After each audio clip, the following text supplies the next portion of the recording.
الحمد لله وكفى والصلاة والسلام على عباده الذين اصطفى۔ کتاب الایمان کے اندر ہم نے اب تک کئی ایسی حدیث پڑھی ہیں جس میں رسول اللہ صلی اللہ علیہ وسلم نے جنت میں جانے کی اور دوزخ کی آگ سے نجات پانے کی سب سے پہلی اور سب سے بڑی شرط ایمان کو قرار دیا ہے۔ جو آدمی سچے دل سے شہادتین کا اقرار کرے، یعنی اللہ جل جلالہ کے وحدہ لا شریک ہونے پر اور رسول اللہ صلی اللہ علیہ وسلم کے اللہ کے رسول اور آخری نبی ہونے پر ایمان لے آئے تو جنت کا مستحق ہے۔ یہ مختلف واقعات ہیں جو مختلف صحابہ سے مروی ہیں۔ آج جو حدیث پڑھی جا رہی ہے یہ بھی بخاری اور مسلم میں روایت کی گئی ہے۔ حضرت ابو ذر غفاری رضی اللہ تعالیٰ عنہ اس کے راوی ہیں۔ اللہم صلی علی سیدنا محمد وعلی آل سیدنا محمد وبارک وسلم۔ عن ابی ذر رضی اللہ تعالیٰ عنہ قال اتیت النبی صلی اللہ علیہ وسلم وعلیہ ثوب ابیض وہو نائم۔ حضرت ابو ذر رضی اللہ تعالیٰ فرماتے ہیں کہ میں ایک دن حضور پاک صلی اللہ علیہ وسلم کی خدمت میں پہنچا تو آپ اس وقت سفید کپڑا اوڑے ہوئے سو رہے تھے۔ ثم اتیتہ، پھر میں کچھ دیر بعد دوبارہ حاضر ہوا، وقت استیقظ، تو آپ علیہ السلام بیدار ہو چکے تھے۔ فقال ما من عبد قال لا الہ الا اللہ ثم مات على ذلك الا دخل الجنہ۔ تو آپ نے اس وقت فرمایا کہ جو بندہ لا الہ الا اللہ کہے اور پھر اسی پر اس کو موت آ جائے، یعنی لا الہ الا اللہ کے اقرار پر جمع رہے اور اسی مسلمانی کی حالت میں اس کو موت آ جائے، الا دخل الجنہ، تو جنت میں ضرور جائے گا۔ قلت، میں نے کہا، وَإِن زَنَا وَإِن سَرِقَ، حضرت ابو ذر کہتے ہیں میں نے اس کیا اگرچہ اس نے زنا کیا ہو یا اس نے چوری کی ہو۔ قال وَإِن زَنَا وَإِن سَرِقَ، تو آپ نے فرمایا کہ ہاں اگرچہ اس نے زنا کیا ہو، اگرچہ اس نے چوری کی ہو۔ قلت وَإِن زَنَا وَإِن سَرِقَ، میں نے دوبارہ عرض کیا کہ اگر اس نے چوری کی ہو، زنا کیا ہو یا چوری کی ہو۔ قال وَإِن زَنَا وَإِن سَرِقَ، آپ نے پھر فرمایا کہ ہاں اگرچہ اس نے زنا کیا ہو یا چوری کی ہو۔ قلت وَإِن زَنَا وَإِن سَرِقَ، یعنی کہ تیسری مرتبہ یہ بات کی جا رہی ہے۔ میں نے پھر کہا اگر اس نے زنا کیا ہو یا چوری کی ہو۔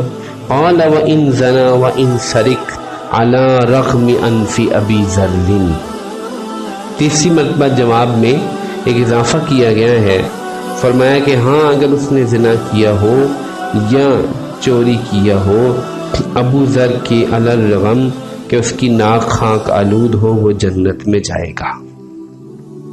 رواہ البخاری و مسلم۔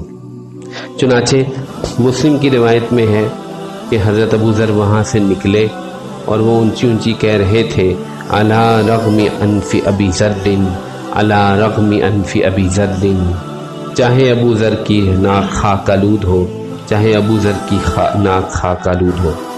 یہ کلمہ تراحم ہے، عرب کے اندر اس بات کو، ایسے کلمات کو کہا جاتا ہے۔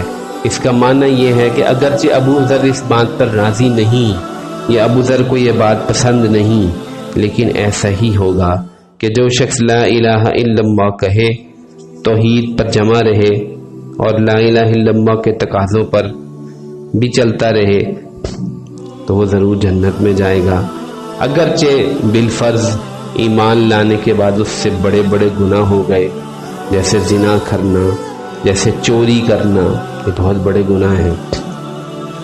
لیکن اس میں پھر دو صورتیں بن جائیں گی۔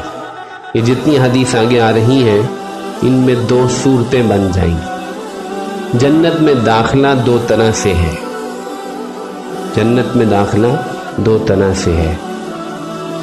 پہلا طریقہ یہ ہے کہ یہ آدمی سیدھا ہی جنت میں چلا جائے، اس کو جہنم میں جانا نہ پڑے، یعنی حشر کے میدان میں اللہ جل جلالہ کی کے سامنے پیشی ہو، نیکیاں غالب ہوں، اور یہ آدمی پل صراط پار کر کے سیدھا جنت میں چلا جائے۔ اور دوسری صورت جو کہ مشکل ہے، اللہ تعالی ہم سب کی حفاظت فرمائے، وہ یہ ہے کہ یہ آدمی جہنم میں جائے اور اپنے گناہوں کی سزا پانے کے بعد جنت میں جائے۔ تو قرآن مجید میں جہاں بھی جنت کا تذکرہ کیا جاتا ہے، فلاح کا اور کامیابی کا تذکرہ کیا جاتا ہے، فائزین کا تذکرہ کیا جاتا ہے، اس سے مراد وہ لوگ ہوتے ہیں جو بغیر جہنم میں جائے ہوئے جنت میں جائیں، کیونکہ یہ اصل کامیابی ہے۔ کیونکہ جہنم کی آگ اس قدر شدید ہے، جہنم کی عذاب اس قدر زیادہ ہے کہ ایک لمحے کے لیے بھی انسان اس کو برداشت نہیں کر سکتا۔ اس لیے اصل کامیابی تو یہ ہے کہ یہ آدمی سیدھا جنت میں جائے، جہنم میں نہ جانا پڑے۔